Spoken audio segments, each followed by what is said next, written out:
Hi, we're going to be talking about the separation of powers today. If there's one thing that people may remember from their high school civics course, if they took one, it's that our founding fathers sought to limit the power of the federal government by separating powers into three separate branches, vesting the legislative power described in Article 1 of the Constitution in Congress, the executive power described in Article 2 in the President, and the judicial power described in Article 3 in the Supreme Court. Separation of powers is an innovation that we now take to be so commonplace as to be trite and ripe for joking. One of my family's favorite movies is an old film from the 1980s called The Three Amigos, starring Steve Martin, Chevy Chase, and Martin Short. Martin, Chase, and Short play three silent film era actors who are thrown out of their Hollywood studio to go to Mexico, where they try to save the people of the village of Santa Poco from being harassed and robbed and terrorized by bandits. It's basically the same plot as the famous Western, The Magnificent Seven, and as Japanese cinema fans will know, the famous movie, The Seven Samurai. But it's played for laughs in The Three Amigos. And when the bandits kidnap a young woman from the village, the three amigos go to save her, and one of them, Steve Martin, playing a character named Lucky Day, ends up captured by the bad guys. With great bravado, he tells them, "I have three demands. 1, that you stop harassing the people of Santa Poco. 2, that all the land of Mexico be redistributed equally among the people and a proportional system of government be established consisting of three separate but equal branches, the legislative, the executive, and the judicial.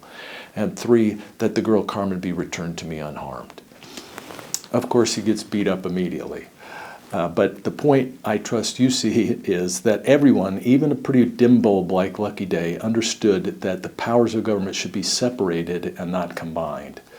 The importance of this was succinctly emphasized by a much, much brighter light, James Madison, who said in Federalist Number 47, "The accumulation of all powers, legislative, executive, and judiciary in the same hands may justly be pronounced the very definition of tyranny."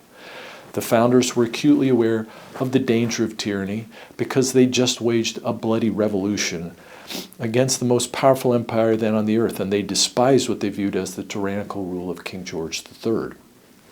They were nonetheless also aware that the federal government had to have the strength to rule beyond that granted by the Articles of Confederation. The power structure that had effectively existed since the Articles were adopted was not sufficient. The Articles of Confederation formed too weak a central government, which tended to undermine relations between the separate states and likewise undermine the new nation's position in the world. The weaker the government, the greater the danger of anarchy. The problem was summed up by James Wilson during the Constitutional Convention. He was another of those remarkable men raised up at just the right time to assist in the design of our Constitution. Besides being one of the principal framers of the Constitution, he was a signer of the Declaration of Independence and one of the first members of the Supreme Court. Wilson said, "Liberty and happiness have a powerful enemy on each hand. On the one hand, tyranny, on the other, licentiousness." And I'll interrupt here to say I prefer the word anarchy since that's what he was getting at. To guard against the latter, he said, that is, anarchy, it is necessary to give the proper powers to government, and to guard against the former, namely tyranny, it is necessary that those powers should be properly distributed. In short, the founders were trying to find the golden mean between two extremes, the aim being, in Wilson's words, to establish liberty and happiness among the people. Now, you can't make people happy, but you can give them liberty and hope they will do the things that will bring them happiness. From the founders' public pronouncements, we know that they were unashamedly God-fearing men, even if they didn't agree on the nature of God. They were steeped in the Bible and knew their Old Testament history. And it's not an accident that the inscription selected for the Liberty Bell comes from the book of Leviticus. Quote, "Proclaim liberty throughout all the land unto all the inhabitants thereof." Close quote. The importance of the separation of powers is, as I've said, something that a basic civics class teaches people about our constitutional design. The very first of the reading excerpts you received for this session does an excellent job of summarizing the political theories and practical problems that the founders were wrestling with as they drafted the Constitution. Madison and others of the founding generation had studied a famous 1748 treatise on political theory by a French nobleman with a spectacularly long name, but fortunately known to us simply as Montesquieu. Among Montesquieu's many insights was this, that to, quote, prevent abuse of power, it is necessary from the very nature of things that power should be a check to power, unquote. And that idea of checks and balances, of power checking power, became, as you all know, a key feature of our constitutional design.